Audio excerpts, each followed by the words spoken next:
한 주간의 정치, 사회적 이슈와 지역의 이야기를 꼼꼼하게 따져보는 시사 터치 따따따 지금 시작합니다. 자, 오늘 또 김경진 전 국회의원님과 함께합니다. 안녕하세요. 안녕하십니까. 네. 한 주간의 이슈를 체크해보는 시간을 좀 갖도록 하겠습니다. 의원님, 이번 주 관심 있게 보신 이슈들에는 어떤 것이 있나요?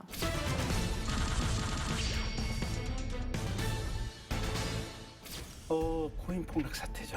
아, 코인이요. 네, 제가 그 코인이라는 것은 이제 가상화폐 비트코인, 말씀하시죠? 네. 뭐 이더리움, 뭐 그다음에 뭐 여러 가지 다양한 코인들이 대부분 지금 최근에 한 달 동안 어마어마하게 지금 폭락을 했거든요. 아, 폭락을 했습니다. 네. 저희 지난 방송에서 한번 소개를 해주셨어요. 제가 한 3개월 네. 전쯤 소개를 네. 해서 제 말 듣고 이게 투자를 하신 분들이 있으면 제가 참 그러니까 투자를 조장하신 건 아닌데 네. 어쨌든 스터디가 되다 보니 네. 관심을 갖게 되고 네. 살짝 투자를 하신 분들도 있으실 것으로 그러실 추정이 것 됩니다. 같아요. 그런데 지금 폭락했어요? 네. 어허. 그러니까 이제 폭락하게 된 계기가 일단 미국 정부에서 첫 번째, 그러니까 네. 이게 G1에서 네.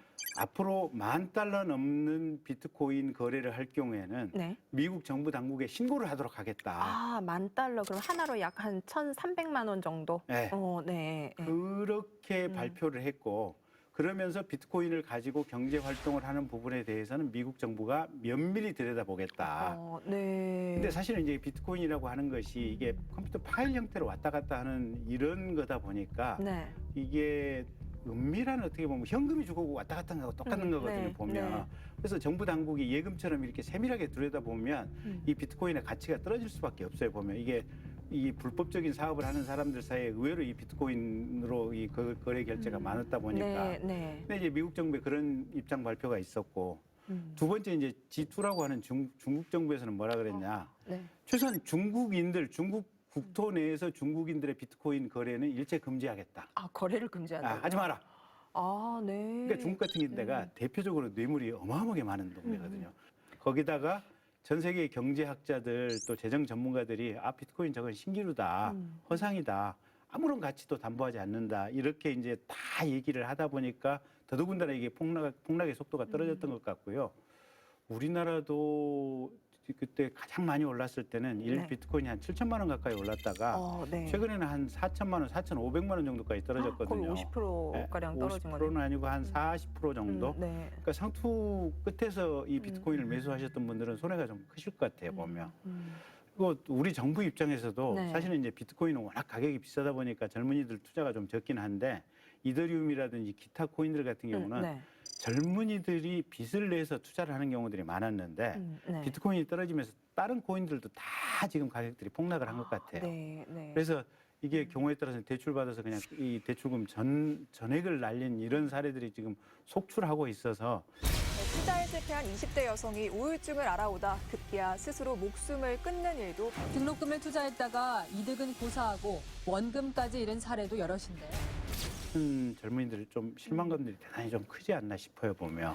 그러니까 이게 지금 이제 투자 가치로서의 그 이제 기능도 하고 어떤 말씀하신 블랙머니라든지 또 어떤 사행성을 조장을 하는 그런 투기를 조장을 한다는 측면에 있어서 좀 어느 정도 규제도 필요하고 이즈음해서 좀 한번 숨고르기를 할 필요는 있다고 생각하는데 근데 이 추세가 지금 계속 하락세로 가는 건가요?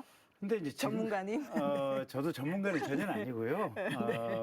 일단 비트코인 같은 경우는 그러니까 모든 코인이 그랬던 것 같아요. 이더리움도 그렇고 이렇게 처음에 굉장히 가격이 낮게 형성이 됐다가 한번 쭉 올라갔다가 네. 다시 이렇게 급락을 했다가 한 반절 이렇게 했다가 다시 또 좀 올라가고 네, 그러다 네. 또 급락했다가 또 다시 올라가고 지금 이런 패턴들의 과정을 지금 겪어오면서 큰 틀의 흐름은 어쨌든 상승하는 이런 흐름이었거든요. 그러니까 M자 곡선을 그리고 있군요. 네. 그리고 또 이제 근데 언젠가 이 반등해서 이후에 다시 올라간다. M자 곡선을 과연 그릴 것이냐. 네. 그 M자 곡선을 그린다는 확신만 있으면 지금 떨어졌다고 하더라도 이걸 장기 보유하면 되는데 문제는 그 확신은 아무도 줄 수 없다는 거죠. 네. 거기다가 이 비트코인이라고 이 코인이라고 하는 것이 사실은 중앙 정부의 어떻게 보면 권력 중에 하나가 화폐를 발행하는 거 네, 아니겠습니까? 맞습니다. 화폐를 발행했다가 또 환수하고 이걸 가지고 네. 경제 정책을 펼치는데 네. 이게 코인이 나오면 화폐 발권력의 의미가 없어지는 거거든요, 보면. 그러다 보니까 세계 각국의 모든 중앙은행이 그러면 우리도 우리 중앙은행, 중국 중앙은행이 공식적으로 발행하는 전자화폐를 만들겠다. 뭐 그런 입장이고요. 우리 정부에서도 최근에 발표하지 않았습니까? 우리도 이제 장기적으로 네. 대한민국 정부에서 아마 전자화폐를 발행을 할 것 같은데, 그래서 어쩌면 이 전자화폐의 지금 이 M자 곡선이 과연 이런 어떤 중국 정부의 전자화폐 발행의 흐름이라는 이런 거에 비춰봐서 과거처럼 그대로 유지될 수 있을지 네. 이런 부분은 아마 비트코인 투자하시는 분들이 또 좀 본인이 열심히 공부하고 네. 예측력을 좀 이렇게 잘 발휘하고 상황을 네. 봐가면서 결정을 하셔야 되겠다. 네. 제가 그걸 알려드리거나 제가 답을 낼 수 있는 실력은 안 되는 것 같습니다. 아니 저는 솔직히 말씀드려서 네. 지금 이 방송하면서 지금 의원님께 비트코인에 대해서 계속 지금 학습을 하고 있거든요. 네. 근데 제가 볼 때 이제 그 이른바 뭐 카카오페이라든지 구글페이 이런 전자화폐들은 좀 거래 기능이 좀 강한 네. 것 같고 네. 지금 이제 이런 비트코인이라든지 이더리움은 좀 뭐랄까요 소장 가치 그 투자의 그런 개념이 좀 강한 것 같아서 네. 네, 이런 부분들을 정부에서 어떻게 좀 제도권 안에서 좀 그 합리적이고 또 사행성을 떨어뜨리면서 좀 유통이 될 수 있는 그런 화폐로 전환할 수 있을지 어려워요 비트코인. 어려워요. 근데 네. 이게 사실은 이제 우리 정부의 화폐가 우리 대한민국 정부처럼 안정되게 경제를 운영하는 국가에서는 대한민국의 이 원화 화폐가 신뢰를 가지고 있지만 사실은 남미에 그냥 1년에 어떻게 보면 물가가 뭐 500%, 1000%씩 뛰는 국가의 화폐는 그런 나라가 사실은 있죠. 종이 네. 쓰레기거든요. 보면 그런 네, 나라의 네. 화폐에 비하면 비트코인이나 이런 이더리움 같은 코인들이 어마어마하게 안정적인 가치를 가지는 거거든요. 보면. 오히려. 네. 네. 근데 최근에 이제 비트코인이나 이런 것들이 가격이 폭등했던 이유가 코로나 이전 또 2012년도에 전 세계 어떻게 보면 모기지 이제 경제 사태 네, 이후에 네. 세계 각국이 경제 위기. 너무 네. 이게 돈을 많이 풀면서 네. 통화 가치가 뚝뚝 이게 떨어진다고 하는 이 우려 때문에 지금 생긴 문제라서 사실은 정부에서도 경제 정책을 아주 세심하게 펼칠 필요성이 있다 이런 말씀드리고 싶습니다. 네. 아, 바야흐로 올림픽의 계절이 다가왔다. 네. 네. 해도 과언이 아니죠. 네. 도쿄 올림픽 열립니까? 안 열립니까? 그게 아직도 애매하다는 거 아니겠습니까? 어쨌든 열린다면 지금 네. 7월 23일부터 8월 2일까지 열려야 되거든요. 아, 네. 이제 한 50일 정도밖에 안 남은 상황인데 아직도 일본 정부가 명확한 결정을 못 내린 것 같아요. 그래서 의원님께서 네. 저희 이제 방송 이렇게 준비할 때 계속 그 도쿄올림픽을 예의주시하면서 말씀 주셨거든요. 안 열릴 수도 있다. 네. 그런데 지금은 어떠세요? 안 열릴 수 있는 상황이 발생합니까, 진짜? 그러니까 일단 원래 이제 작년에 열렸어야 됐죠. 그리고 네, 일본이 지금 야심차게 56년 만에 이제 일본에서 두 번째 올림픽을 열어보겠다라고 했었고 네. 만약에 올림픽이 성공적으로 치러졌다면 사실은 일본 내부적으로 어떻게 보면 헌법 개정이라든지 여러 가지 뭔가 정치적인 이벤트를 준비하고 있었던 것 같아요. 네. 근데 네. 코로나가 확 이렇게 확산되면서 사실 1년만 그럼 늦추자 지금 이렇게 됐거든요. 네, 네. 그래서 일본 정부, 일본 수상 입장은 공식적으로는 정해진 날짜에 7월 23일 날 그대로 열어야 되는 것이 아니냐 네. 이렇게 얘기를 하고 있는데 感染拡大する中で国民の皆さんの間で東京大会についてさまざまなご意見があるということは承知しておりますが、選手や大会関係者の感染対策をしっかり講じ、安心して参加をすることができるようにするとともに、国民の皆さんの命と健康を守っていく、これが開催をするにあたっての、政府の基本的な考え方です。 문제는 일본 내부에서 의외로 반대가 많아요. 아, 일본 국민들이요? 예. 그러니까 국민도 그렇고 네. 일본도 지방자치가 상당히 발전이 돼 있거든요. 예. 국가라해도 과언이 아니죠. 근데 네. 이제 우리나라로 치면 이제 특별시나 도에 해당하는 게 이제 현들인데 네. 일본의 도지사나 특별시장들이 이게 이렇게 해서는 코로나 문제 우리가 대처할 수 없는 거 아니냐. 하지 네. 맙시다. 네, 네. 지금 이런 얘기를 많이 하고 있고 또 하나 이슈가 그 일본 올림픽 조직위원회 홈페이지에 네. 참가 국가들의 지도를 지금 이렇게 국가 표시를 하면서 그려놓는데 네. 우리나라 독도를 자기네 일본 영토라고 지금 그려놓은 지도를 지금 올려놨어요. 그러니까 이제 개최국인 일본의 영토로 표기가 일본의 됐다는 영토다. 거죠. 그래서 우리나라에 지금 정세균 총리라든지 몇몇 분들은 이러면 이거 우리도 이게 올림픽 불참하겠다? 불참해야 되는 네. 것이 아니냐. 강수를 둬야죠. 네, 강수를 둬야 되는 것이 아니냐. 이제 이렇게 말씀을 하고 계시고 정부에서는 일단 크게 뭘 반응은 안 하고 말씀은 안 하고 계시는데 네. 정부에서도 좀 고심이 큰 것 같아요. 아하. 근데 사실은 이 문제가 계속해서 올림픽이 있을 때마다 매번 지금 이게 그러니까요. 예, 영토 네. 분쟁이 있는 국가들별로 매번 이 이슈가 일어나고 있어서 사실은 다음번부터는 올림픽 조직위원회에서 국가 지도 부분을 좀 빼버리지 않으면 이 불씨가 매번 인류의 평화의 축제에서 그냥 맞습니다. 반복적으로 이게 네. 이 튀어오르는 어떤 요소가 되지 않을까 싶긴 합니다. 네. 근데 어쨌든 정부 입장에서도 대단히 지금 머리가 아프지 않을까 싶어요, 보면. 네. 그러니까 지금 말씀처럼 정말 스포츠를 매개체로 해서 전 인류가 좀 화합하고 즐기는 그런 축제의 장이 돼야 되는데 네. 뭐 여러 가지 지금 뭐 탈도 많고 말도 많은 것 네, 같습니다. 네, 네. 아무쪼록 무탈이 네. 그래도 올림픽을 치를 수 있기를 기원해 봅니다. 자, 지금까지 이슈 체크였고요. 본격적인 주제 토크 시작합니다.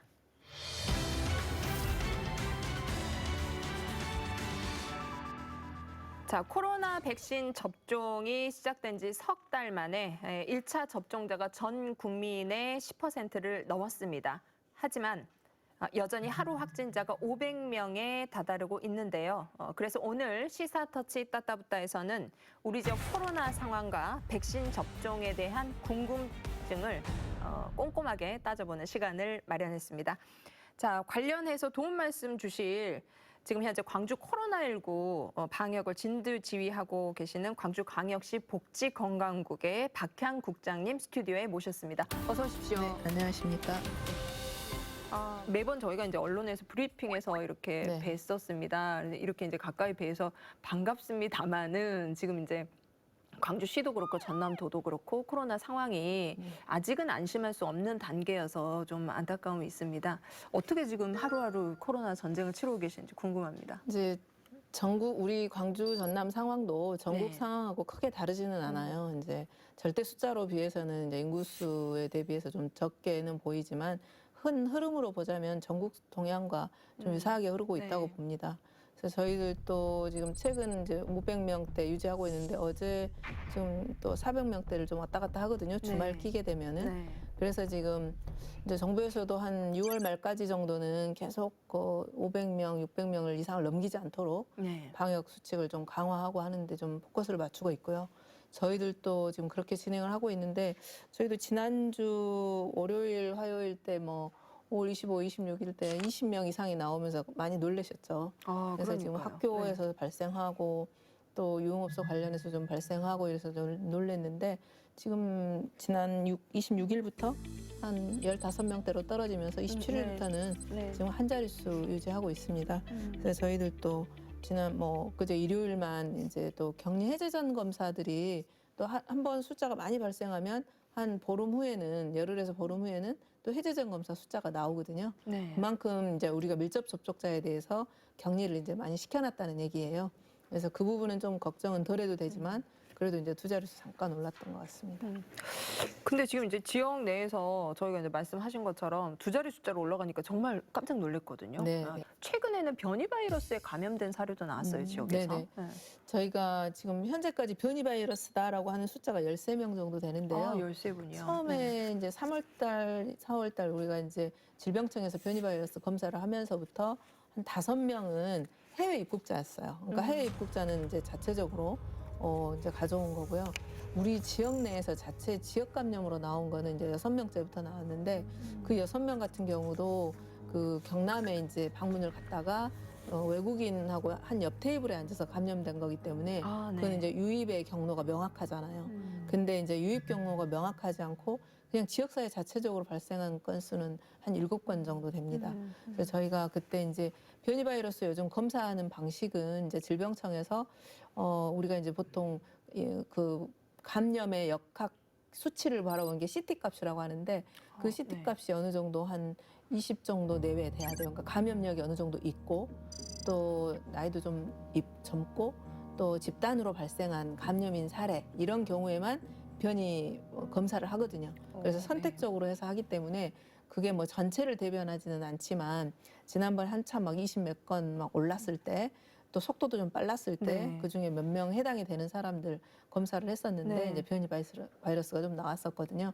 그래서 이제 변이 바이러스 같은 경우는 지금 현재 우리 시에서 나온 거는 다 이제 영국 변이 바이러스예요. 그러니까 이제 세계적으로도 지금 영국 변이 바이러스 부분에 대해서는 이제 숫자는 많이 늘었는데 실제로 저희가 백신하고 연관성으로 봤었을 때 어느 정도 백신으로 지금 접종하고 있는 백신으로도 좀 커버가 되는 상태고 좀 네. 이제 좀 우려를 표하는 거는 이제 인도 변이 또 네. 지난번에 뭐 남아공 변이 뭐 이런 네. 정도였는데 이제 최근 뭐 인도 변이 같은 경우에도 아스트라제네카나 또 화이자 백신으로 한 60에서 70 아니 80% 정도는 중증으로 가는 걸 좀 막고 있다. 그렇고 하기 때문에 이제 변이가 있다 하더라도 관건은 우리가 얼마나 많은 사람이 접종을 하느냐 네. 이게 더 큰 관건인 것 같습니다. 네.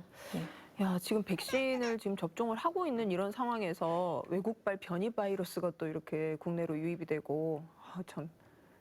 근데 그래도 어떡해요? 변이라고 하지만 네. 이제 전문가들 얘기에 따르면 어느 정도 통제 가능한 상태인 것 같아요. 그러니까 네. 기존에 만들어진 예방약 또 기존의 치료 방법을 가지고 어느 정도 통제가 가능하니까 조심은 해야겠지만 정말 이게 크게 우려할 상황은까지는 아니다 이렇게 보시면 될 것 같습니다. 그런 말씀 들으니까 좀 더 안심이 네, 되는 것 이제 같습니다. 특히 또 네. 저희들이 변이 바이러스로가 이제 이렇게 나타나거나 이렇게 했었을 때는 특히 중요한 게 이제 격리를 좀 철저하게 한다던가, 아까 말씀드린 대로 지역 감염에서도 이제 일부 영국 변이가 나오고 있기 때문에 저희들이 이제 선제적으로 빨리 확진자가 나온 경우 밀접 접촉자를 최대한 빨리 확인해 가지고 격리를 시키고 또 검사를 빨리빨리 진행하는 거, 이게 이제 제일 중요한 대응책인 것 같습니다. 네, 정말 방역에 정말 그 아주 만전을 기하고 계시는데 네. 최근에 지금 일주일 사이에 또 지역에서 보니까 방역 수칙을 위반한 사례가 약 100여 건 정도 네. 지금 그 나온 것으로 좀 알려지고 있습니다. 네네. 네, 저희들이 이제 방역 수칙 위반 사항은 크게 이제 두 가지로 봐요. 하나는 이제 우리가 시설 중심으로 또 많이 보고 있잖아요. 네. 아무래도 이제 사람들이 많이 모이게 되는 그러기를 뭐 고위험 시설, 중점 관리 시설 이렇게 나눴잖아요. 그래서 특히 뭐 유흥업소, 노래방, PC방 이런데 또 체육 시설 네. 이런 데는 저희들이 집중적으로 관리를 하고 있어요. 그러니까 시설별로 예를 들면 유흥업소나 이런 데는 굉장히 밀집돼 있잖아요. 그래서 이런 밀집돼 있는 데는 최대한 그 사람 많이 모이지 않게 하는 거, 그다음에 환기를 많이 시키는 거, 이런 식으로 그 수칙을 잘 지키고 있는지. 그리고 아까 제가 말씀드린 것처럼 선제 검사를 빨리 하고 자가격리를 빨리 시키려면 그때 누가 누구를 몇 시에 누구랑 만났는지 뭐 이런 거를 빨리 선별을 해야 돼요. 네. 그래서 저희들이 뭐 그 출입자 명부를 써라 하는 이유는 그때 몇 월 며칠에 누가 발생을 했다. 그러면 출입자 명부가 명확하게 있으면 검사해야 될 사람이 명확하게 드러나는 거예요. 네. 그래서 빨리 검사할 수 있고 신속한 대응을 할 수가 있는 거거든요. 그 다음에 이제 우리 일반 시민들에게는 어쨌든 가장 중요한 거 5인 이상 집합금지. 네. 그래서 사실은 5인 이상 집합금지 하는 거는 뭐 가정마다 저희들이 방문해 볼 수도 없고 이런 건데, 이제 되게 이제 감염이 확인됐었을 때 또 역추적을 해서 많이 확인하는 사례들도 꽤 있어요. 근데 여기 100여 건 정도 되는 거는 저희가 지난번 이제 특별 방역 기간 네, 하면서 특별 방역 주간을 네네. 가셨죠. 이제 우리 직원들 시, 군, 구청, 시구하고 그다음에 경찰 합동 단속을 해가지고 뭐 저녁에 야간 단속을 한다든지 또 식당 같은 데서도 이제 네. 5인 이상 지키는지 또 거리 유지했는지 뭐 이런 거 지켜보는 과정에서 대부분이 이제 출입자 명부가 좀 일치하지 않는다거나 또 환기를 제 시간에 하면 저희들이 환기한 걸 기록하도록 해놨거든요. 뭐 그런 기록부를 작성하지 않는다거나 이런 사례들이 좀 있었습니다. 어찌됐건 방역을 철저히 하고 거리두기를 확보를 하는 것이 저희가 안전한 길인 건 틀림없는 거죠, 의원님? 예, 네. 그렇습니다. 그리고 지금 이제 전체적으로 이게 중환자 병상은 이제 어느 정도 안정적으로 좀 네. 확보해서 지금 돌아가고 있는 상태고요. 그러니까 숫자가 적지는 않는데 네. 그렇다고 해서 통제 불가능한 숫자는 아닌 것 같고, 또 지금 이번 주부터는 우리 시에서 지금 아마 자정까지 영업이 가능하도록 지금 아마 조금 풀어주셨죠. 예, 그래서 영업시간 연장을 했습니다. 영업시간 네네네. 연장도 했고, 그래서 이제 여러 가지 상황 복합적으로 고려해서 시에서는 방역, 그다음에 소상공인들 어떻게 보면 네. 먹고 사는 것들 이런 것들 두루두루 종합해서 이게 관리를 하고 있다 이렇게 봐주시면 될 것 같습니다. 네. 자, 그럼 이제 본격적으로 좀 백신 접종과 관련해서 말씀 좀 여쭙겠습니다. 지금 현재 광주 지역의 백신 접종 현황은 어떻습니까? 현재 이제 그 접종 총 한 숫자는 아까 이제 전국이 10%를 넘었다고 한 것처럼 네. 우리는 전국 평균보다는 조금 더 앞서 있습니다. 그래서 저희도 10%는 좀 넘겼고요. 그 다음에 이제 그 전체 인구 대비로 하면 10% 넘긴 거고요. 저희가 이제 집단 면역을 70%를 목표로 한다. 그러면 이제 우리 광주로 따지면 145만 기준으로 하면 한 100만에서 110만 정도를 맞추면 이제 그 70% 면역, 집단 면역 형성이 돼요. 그런 걸로 따진다고 하면 한 16% 정도 했습니다. 접종을 했어요. 왜냐하면 16만 명 정도 저희가 1차 접종을 마쳤거든요. 전국보다는 그중에- 좀 더 빠른 속도네요. 그렇죠. 네. 그 중에서도 이제 2차까지 완료하신 분은 6만 5천 명이 넘어갔어요. 그러니까 이제 그걸로 이제 70% 목표로 본다면 이제 점점 그걸 빨리빨리 다가가고 있다고 보는 거죠. 네. 자, 우선은 지금 이제 말씀하신 것처럼 65세 이상 고령층 1차 접종 지금 시작을 했고, 그리고 이제 속도가 붙으면서 정부에서는 6월까지 1,300만 명, 국민 네. 1,300만 명을 지금 목표로 지금 이렇게 이제 백신 접종을 하고 있는데, 저희 취재진이요, 지금 지역의 백신 접종 현장을 또 이 영상으로 담아 오셨거든요. 그래서 화면으로 함께 보시고 계속 말씀 이어나가도록 하겠습니다. 오전 10시가 조금 넘은 시간, 광주의 한 예방접종센터를 찾았다. 이곳에서만 하루 1000여 건의 백신 접종이 이뤄지고 있는 상황. 차분한 분위기 속 순서를 기다리는 어르신들의 목소리를 들어봤다. 첫 번째. 나이가 줄어져갖고 첫 번째. 기분은 그냥 그저 그렇네요. 누가 아프다 하면 좀 불안하고 불안하면 그냥 괜찮지 뭐. 그럼 맞아야지. 맞아. 알레르기 더 무서운 게 거시기가 더 무서운 게. 현재 광주 지역 고령층의 백신 사전 예약률은 69.8%. 각 구청에서 마련한 별도의 수송 차량을 이용해 예방 접종을 맞는 등 코로나19 집단 면역에 적극 동참 중이다. 내가 피부가 있어가지고 피부병이 있어가지고 그것이 알레르기가 생기면 어쩔 거야. 그것이 걱정되지. 다른 걱정은 없어. 한번 시작했으니 맞아야지. 광주 서구의 한 보건소. 이곳에선 의료진과 1차 대응 요원 등을 대상으로 한 백신 접종이 한창이다. 먼저 예진표를 작성하고 간단한 문진을 통해 접종 가능 여부를 확인. 특별한 증상이 없을 시 곧바로 예방 백신을 투약받게 된다. 목욕은 내일 하시고 2, 3일간 충분히 휴식하시는 분이 상관없으세요. 첫 번째 접종이지 않나요? 두 번째요. 두 번째세요? 네네네. 혹시 어떤 일 하시는지 여쭤봐도 저 물리치료사. 그래서 네네. 그 지금 두 번째까지 맞으셨는데 아무런 부작용이나 이런 거 없으셨어요? 저는 없었어요.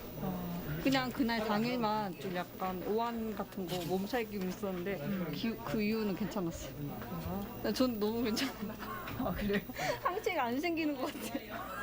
느낌이 약간 그런 뉴스 때문에 다들 공포감에 다들 안 맞으려고 하는 경우가 좀 많은 것 같아요. 2차 할 때는 그 이틀 좀 여기 묵신했는데 괜찮더라고요. 그래서 또 2차 때도 그냥 내가 맞으려고 왔어요. 그리고 다 맞았어요. 배우나니 그냥 다 맞이고 마니까 마음이 편해요.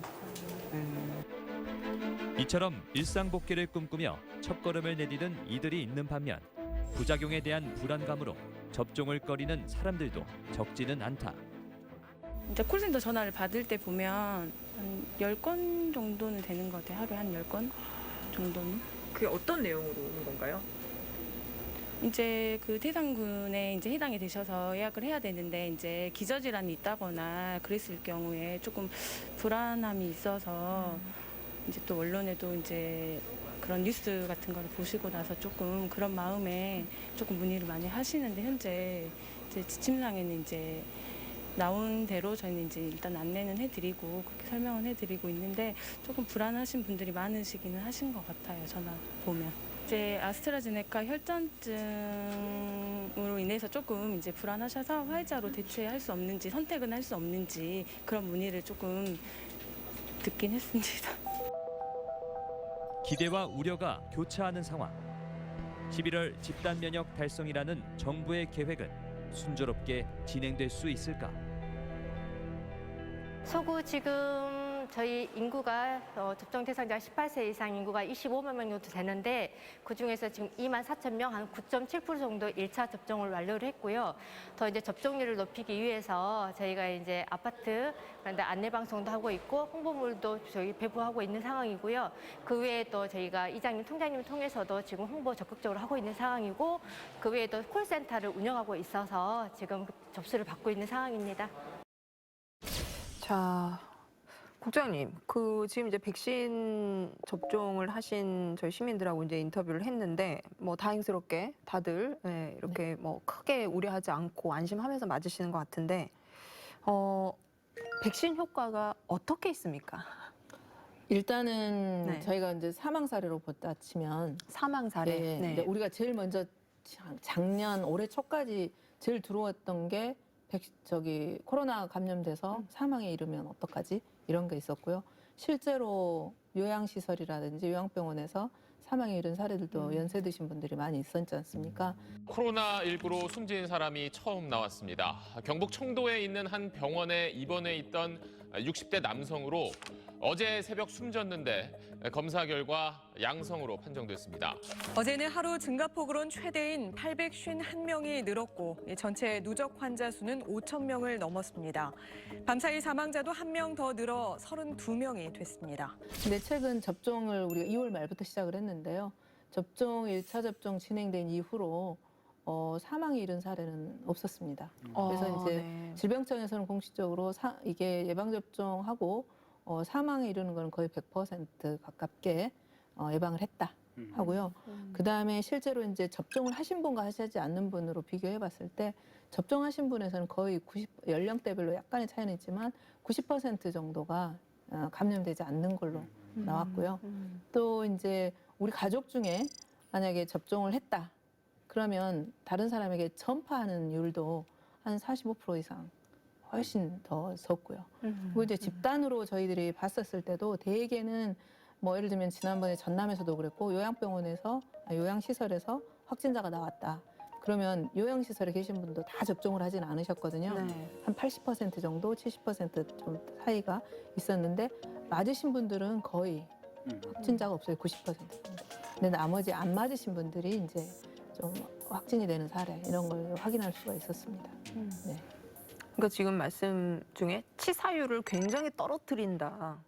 특히 이제 지금 어르신들이 지금 주사를 맞으시니까 아무래도 이제 그 통계 수치가 정확하게 나타나는 것 같은데 반드시 맞아야 되겠네요. 그렇죠. 그러니까 주사 맞으면 사망하지 않는다. 네. 국장님 말씀이 딱 그거잖아요. 네, 한 문장으로. 네, 그래서 주사 맞으면 안 죽는다. 코로나 때문에 죽는 일 없다. 당장에 맞아야 되겠고요. 뭐 다른 예방 효과가 뭐 한 80, 90% 이상 있다고 하면 그건 저희들이 어떻게든지 맞아야죠. 네. 그런데 말입니다, 국장님. 2차 접종을 했음에도 이른바 돌파 감염이라고 해서 이렇게 이제 코로나에 감염이 된, 확진이 된 그런 사례도 있어요. 네. 이건 어떻게 해석해야 됩니까? 지금까지 말씀하신 게 그럼 좀 틀리다는 거 아닌지 모르겠어요. 그동안 이제 백신 그래서 아까 이제 뭐 100%가 아니고 이제 90% 정도 감염의 얘기가 나왔었잖아요. 근데 이제 우리가 코로나 백신 이전에도 많은 백신을 맞았어요. 그러면 그동안에 뭐 인플루엔자라든지 이런 거 백신을 해도 우리도 독감 접종 맞았는데 나 독감 걸렸어 이런 사례들 있잖아요. 그런 게 이제 일부 그런 사례인 경우가 있어요. 그러면 이제 의학적으로 그걸 구별해 보자면 일단 뭐 접종 자체가 100% 효과는 아니니까 일부 나올 수도 있어요. 근데 그 이외의 요인으로도 뭐 예를 들면 접종약이 뭐 기간이 지났거나 아니면 접종 방식이 틀렸거나 기간을 안 맞췄거나 뭐 여러 가지 요인이 있겠죠. 그런 것들도 일부 있을 수 있고요. 또 개인의 어떤 면역 형성의 차이, 이제 항체 형성하는 그런 그 차이 정도도 있을 수 있거든요. 때문에. 그렇죠. 그러니까 그런 것들은 이제 차치하고 일단 접종을 해가지고 돌파 감염, 소위 말하는 돌파 감염은 대개는 이제 또 그냥 우리의 요인이 아닌 접종을 하는 기술 또 그 사람 개인의 차 뭐 이런 거 요인이 아닌 걸 보자면 이제 바이러스의 요인이 있는 거죠. 그래서 그 바이러스가 이제 변이를 해버린다. 모양을 자꾸 바꿔요. 그러면 이제 이게 그 효과가 없을 수도 있는 거잖아요. 네. 그래서 이제 아직 그런 것이 어떤 이유로다라고 말할 수는 없어요. 그렇지만 여러 가지 요인 중에 하나는 있을 거라고 보고요. 또 현재 뭐 그 이전에 다른 백신에서도 네. 특히 바이러스에 대한 백신 같은 경우에는 그런 돌파 감염들이 있어 왔기 때문에 이제 이런 부분은 일부 있을 것이다. 그러나 이걸 아까 말한 그 사망 예방이라든지 또 감염의 예방, 또 전파 예방 이런 것들에 효과가 있기 때문에 그럼에도 불구하고 접종은 맞을 필요가 있다. 이렇게 말씀드리고 그러니까 지금 돌파 감염은 굉장히 작은 케이스라고 지금 그렇죠. 강조해서 말씀해 네네. 주시는 거죠. 그러니까 백신 맞아서 네. 이게 실패하는 경우는 한 10% 정도밖에 안 되니까 90%가 성공하는 거 아니겠습니까? 확률이 굉장히 네, 높거든요. 그러니까 90% 네. 확률로 성공하는 거니까 맞아야죠. 내가 네. 실패할 확률 혹시 10%에 속할지 모르겠으니까 안 맞겠다. 이렇게 생각하면 바보 아니겠습니까? 그러니까 그럼 확률 게임 너무 못하는 거죠. 네. 네. 자, 그러면은 백신 접종을 지금 이제 앞두고 계신 저희 이제 시도민, 지역민들 계시는데 뭐 좀 저희가 준비해야 될 게 있나요? 좀 주의해야 될 사항들이 네. 있는가요? 아까 화면에서도 그런 질문이 있었지 않았나요? 나 기저질환 있는데 맞아도 될까? 네. 막 이런 아마 네. 그 부분을 제일 많이 걱정을 하실 거예요. 저도 궁금해요. 네네. 그래서 저희들이 이제 질병청에서도 예방접종 가이드라인을 이제 주시면서 기저질환 이거 그 요인이 되느냐 이런 건 일단은 아닙니다. 그래서 저희들이 예진을 할 때 그러면 예진을 왜 하나 이런 거 말씀하시는데 되게 예진할 때는 당시 내가 접종 오늘 당일 예를 들면 갑자기 열이 난다거나 네. 몸이 좀 안 좋다거나 이런 경우에는 맞으시면 안 돼요. 그걸 미루셔야 돼요. 그래서 대부분의 질환이 있더라도 고혈압이 있다. 내가 당뇨약을 먹는다. 또가 얼마 전에 내가 심장 치료도 했다. 네. 뭐 이런다 하더라도 접종하지 마십시오. 이런 금기 대상은 아니거든요. 오히려 지금의 금기 대상은 연령, 뭐 임산부, 아이들 뭐 이런 경우예요. 그래서 이제 대부분은 금기 대상이 아니기 때문에 심지어는 요양병원에나 입원해 계신 분들도 저희들이 접종을 하고 있지 않습니까? 그래서 그런 기저질환이 있다 하더라도 꾸준히 그 대신 약을 잘 먹고 있고 질환 관리를 잘 하고 있다. 이렇게 저희들은 보고 있는 거고 그래서 이제 접종할 때 당일에 이제 금기는 증상이 있을 때는 이런 열이나 이런 게 있을 때는 맞지 않는 게 좋다. 이거 말고는 다른 거는 특별히 주의할 건 없고요.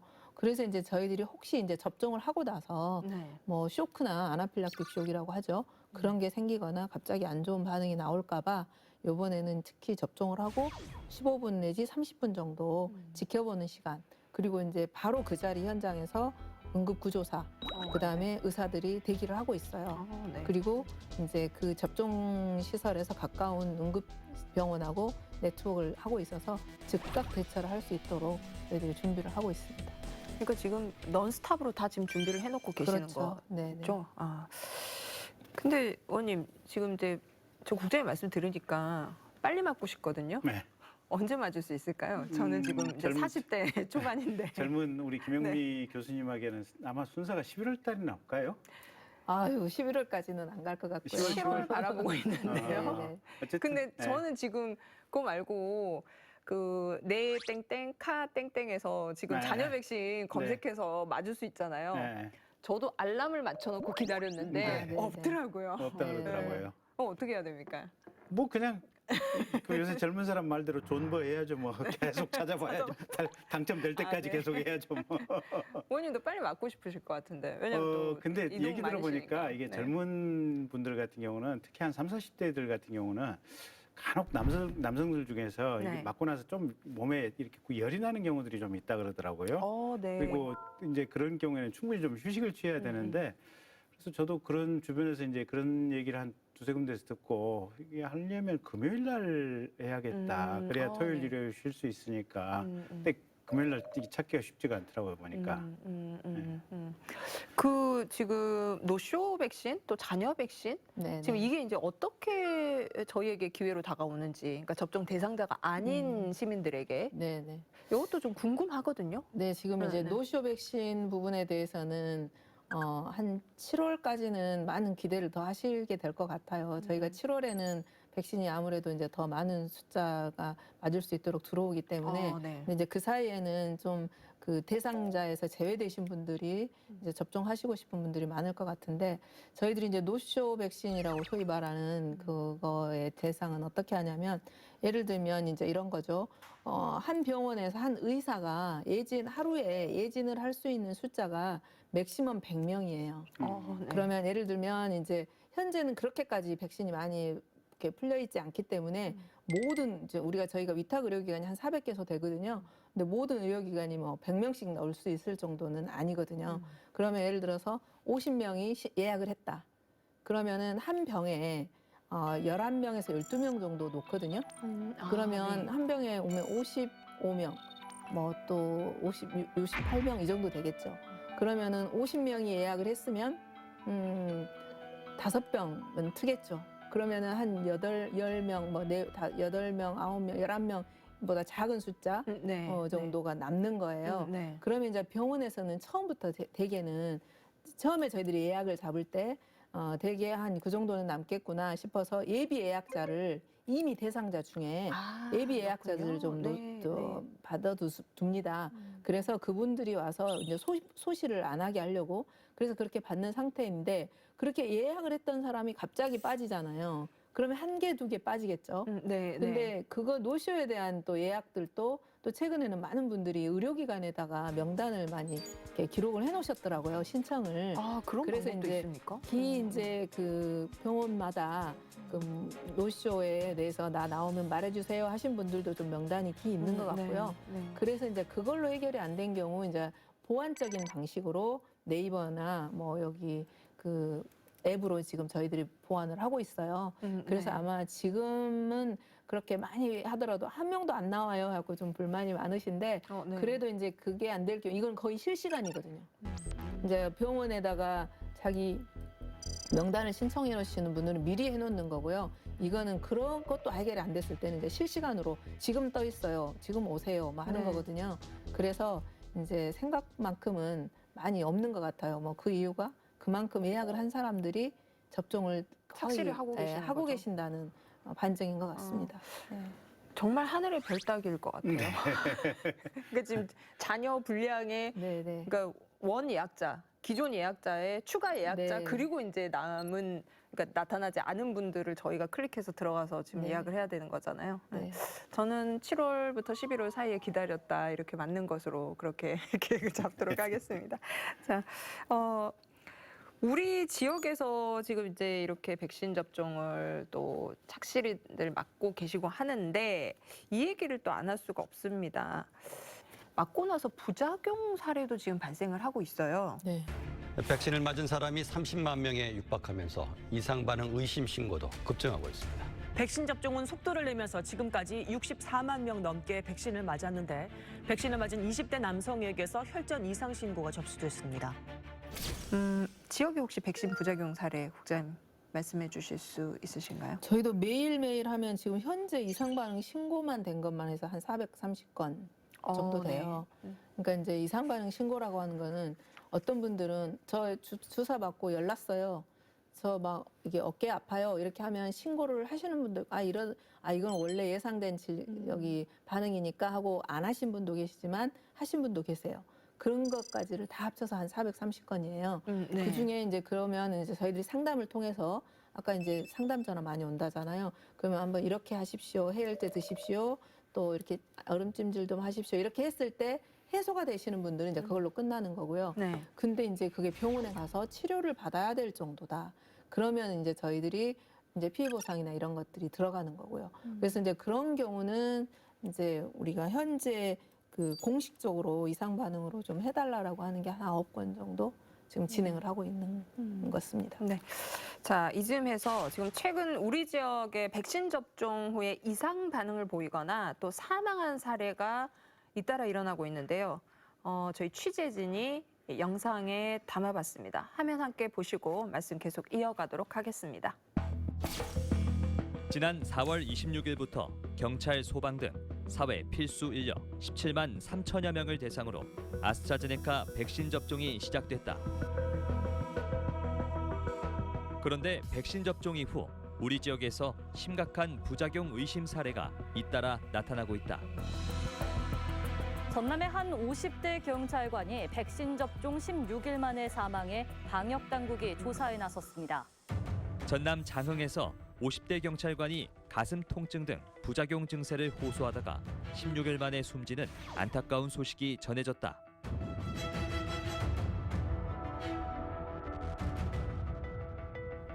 또한 전남 나주에서도 20대 여성 소방관이 아스트라제네카 백신 접종 이후 이상 증세를 호소하고 있다. 백신 1차 접종 이후 고열과 두통, 두드러기, 근섬유 다발 수축 증상 등으로 입원 치료를 받다가 결국 급성 횡단성 척수염 진단을 받았다.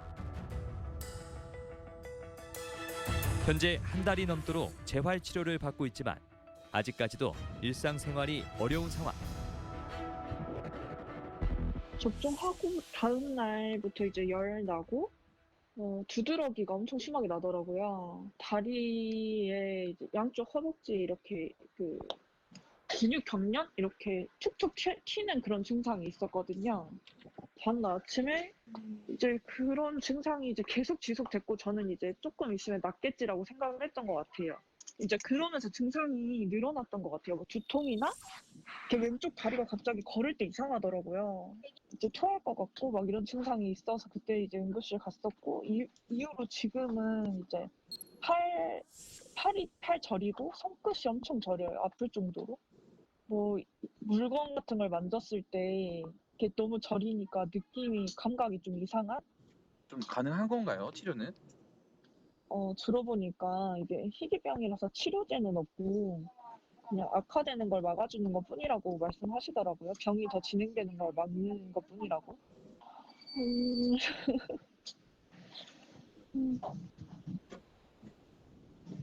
왜 이런 일이 나한테 있지? 이런 생각밖에 안 들었던 것 같아요, 그냥. 평소 특별한 기저질환이 없는 건강한 20대 여성임에도 불구하고 이상 증세가 나타난 것이다. 그러나 아스트라제네카 백신과 이상 증세 간의 인과성이 인정되지 않아 막대한 치료비를 개인이 부담해야 하는 처지에 놓여 있다. 이처럼 백신 이상 반응에 대한 언론의 보도가 잇따르자 지역민들의 불안감도 함께 커지고 있다. 안 맞을 것 같아요. 예, 그래도 왜냐면 이제 그 외국 유럽 같은 경우는 이제 파이자, 모더나는 도입을 하는데 아스트라 같은 경우는 이제 접종 못하게 금지를 시켜놨더라고요.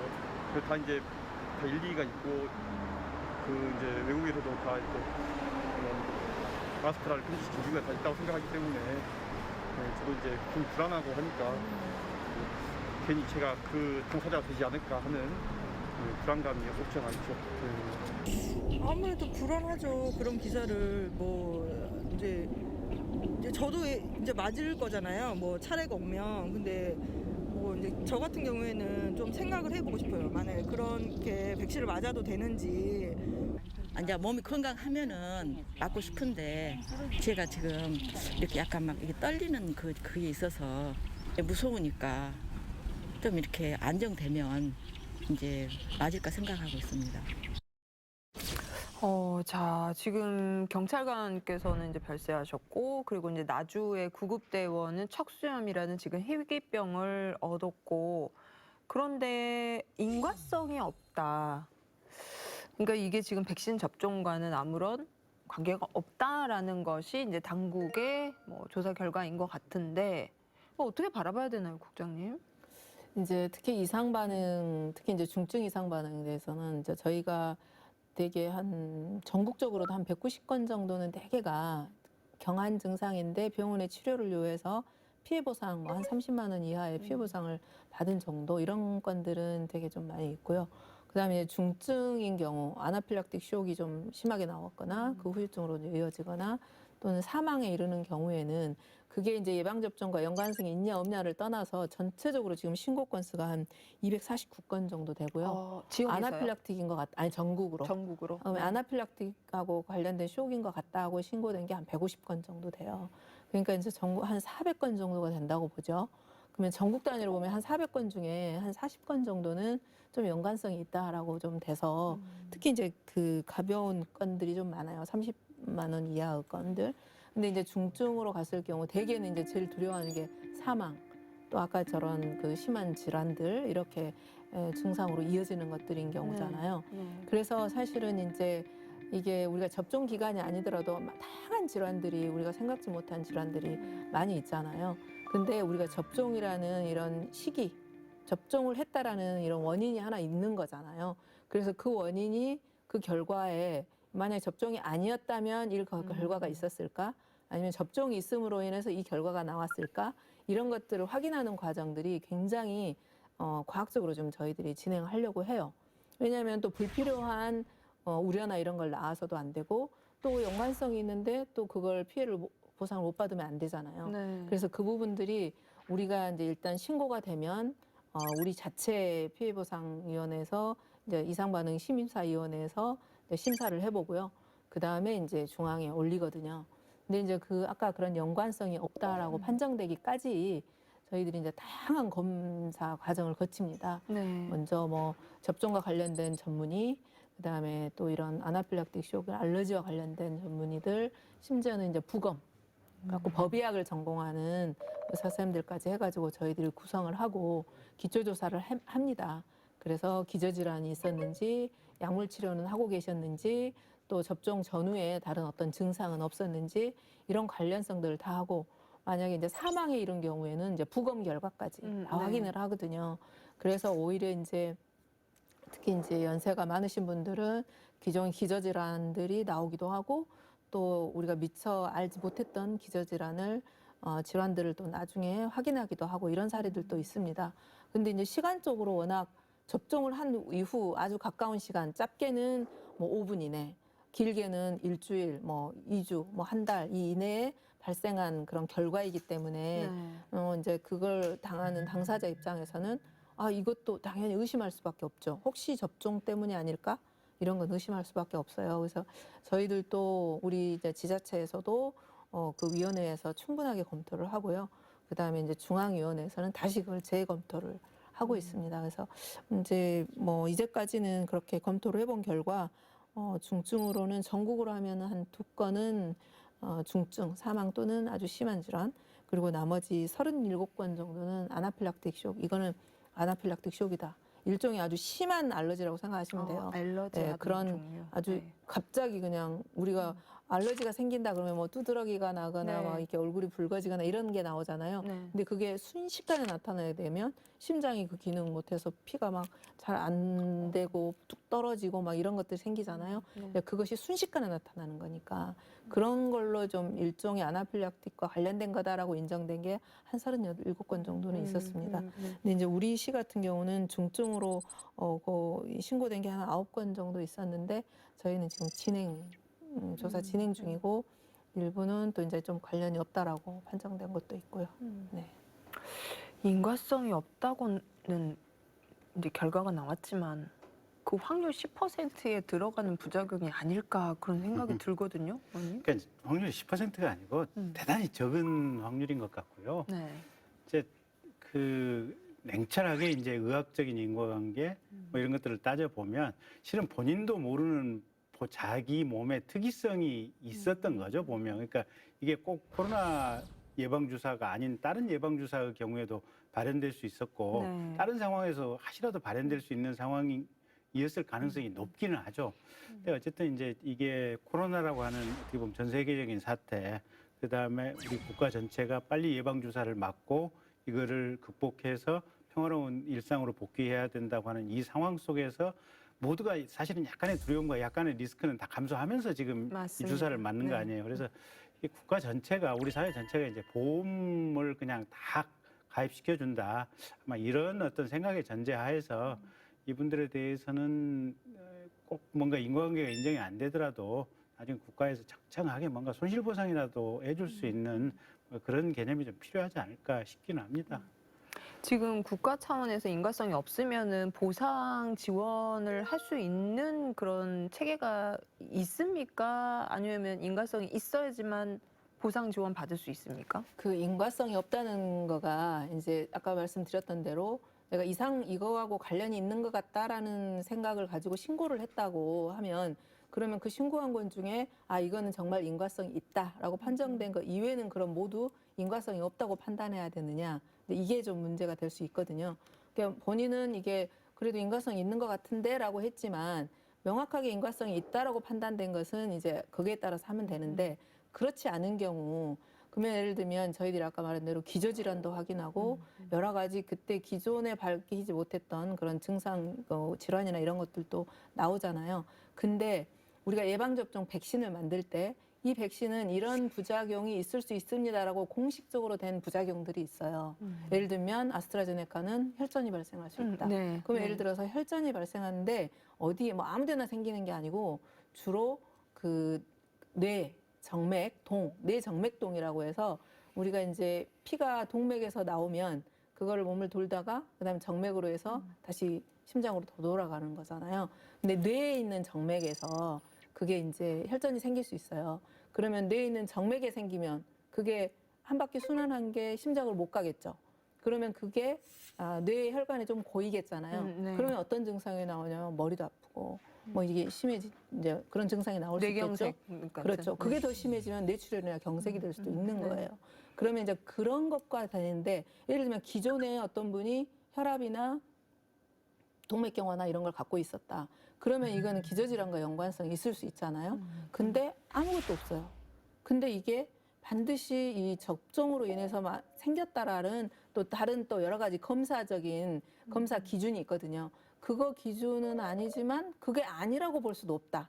이런 경우를 뭐라고 표현하냐면 불명확한 인과성이에요.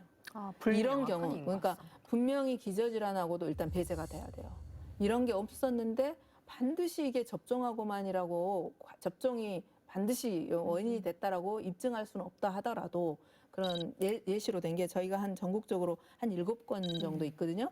그게 예를 들면 길랭바리 증후군. 이거 길랭바리 증후군 굉장히 어려운 말인데 그건 사람 이름이에요. 의사 이름인데 말하자면 쉽게 말하면 그 신경염이에요. 신경이 우리가 신경을 둘러싸고 있는 옷이 있는데 그 옷 부분에 이제 바이러스나 감염이 있어가지고 이제 감각이 떨어지거나 문제가 생기는 경우거든요.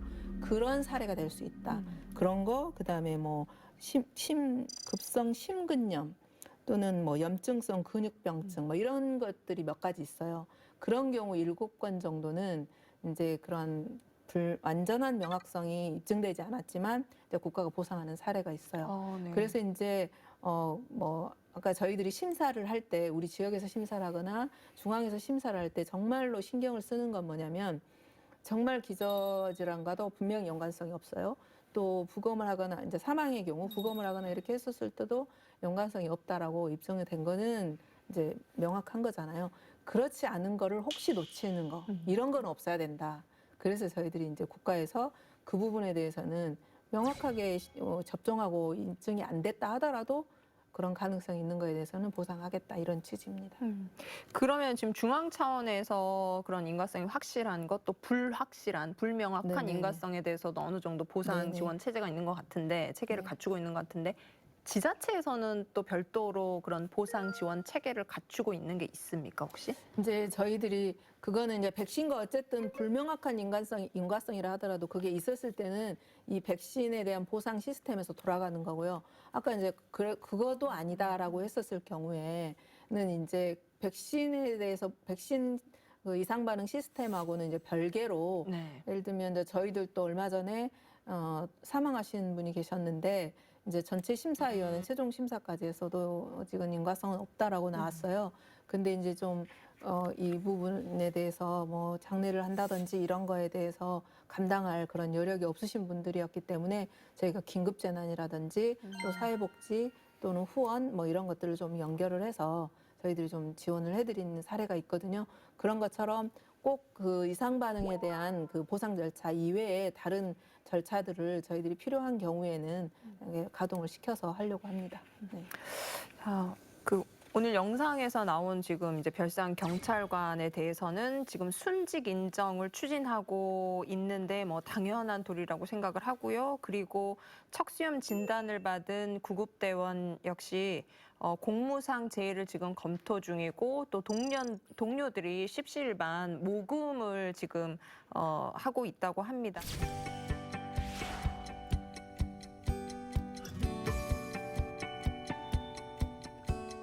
비용 자체도 자기가 본인이 지급해야 되고 치료비 또한 상당한 게 막대하기 때문에 그 비용을 조금이라도 저희 직원들이 십시일반 모아가지고 도와줬으면 힘이 되지 않을까 싶어서 조금 자율모금을 선정해가지고 저희가 기금을 모으게 되었습니다.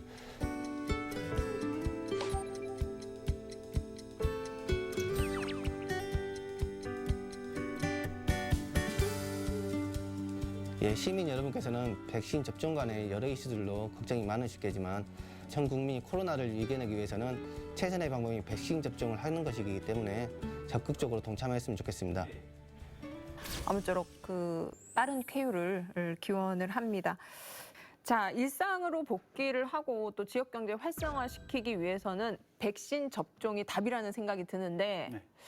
이걸 좀 장려를 더 적극적으로 해야 될 것 같아요. 네. 국가나 지자체에서 어떤 노력이 필요할까요, 의원님? 묘책을 좀 주시죠. 네. 일단 이미 대한민국은 아마 대부분 잘 맞고 계신 것 같고요. 그러니까 네. 이게 노쇼 백신 자리 구하기가 쉽지 않은 이런 상황들인 것 같고, 근데 외국 같은 데 보니까 뭐 복권 주는 나라도 있는 모양이던데요. 맥주도 줘요. 네, 그러니까요. 지난번에 어디 해외 특집 보니까 뭐 네. 10매덕 복권 당첨됐다고. 네. 또 해외 이렇게 자유롭게 좀 나갈 수 있는 그런 메리트도 좀 주는 것 같고요. 네. 뭐 당장에 또 일부 외국에서는 그냥 마스크 벗을 수 있게 백신 네. 맞았다 이러면 근데 그거는 참 마스크 벗는 건 저도 정말 부럽더라고요. 절실하시죠? 네, 네. 절실해요. 네. 기차 타고 서울 왔다 갔다 하는데 기차 안에서 마스크 쓰고 있으면 정말 그냥 숨 막혀요, 보면. 그게 지금 좀 네. 인센티브로 필요하다. 네. 네. 국장님, 실제로는 어떤 인센티브가 있나요? 지금 방금 의원님 말씀 주신 대로 7월 넘어서는 마스크 벗는 안도 지금 고민하고 있고요. 네. 그다음에 이제 6월 어느 정도 우리가 중순쯤 되면 1차 접종 30% 육박할 수 있거든요. 그러면 그 무렵에는 아직 확정은 안 했지만 접종을 마친 사람은 우리가 5인 이상 집합금지에서 그 숫자를 안 세고 빼주는 거, 뭐 이런 네. 거가 먼저 좀 시작되지 않을까. 그 머릿수를 세지 않는 네, 겁니까? 네, 여기는 뭐 안 해도 되는 네. 이런 걸로 해줄 수도 있을 것 같고요. 또 이제 실제로는 우리가 선제 검사 하거든요. 요양병원이나 시설 같은 경우 그걸 일주일에 2번씩 하고 있어요. 그래서 이제 이런 것들도 좀 감면을 해주고 그다음에 면회하는 거 조금 접종을 하신 분들은 더 허용을 해준다거나 뭐 이런 것들을 저희들이 좀 구상을 하고 있습니다. 네. 제가 한 가지만 더 여쭙고 싶은데 저희 오늘 방송 그 바로 있는 날 지금 일어난 일인데 치매를 앓고 있는 80대 남성이 코로나19 백신을 2차례 접종받은 사실이 뒤늦게 알려져 광주의 한 종합병원에서 일반 진료를 받으러 온 10대에게 실수로 아스트라제네카 백신을 접종한 사실이 뒤늦게 드러났습니다.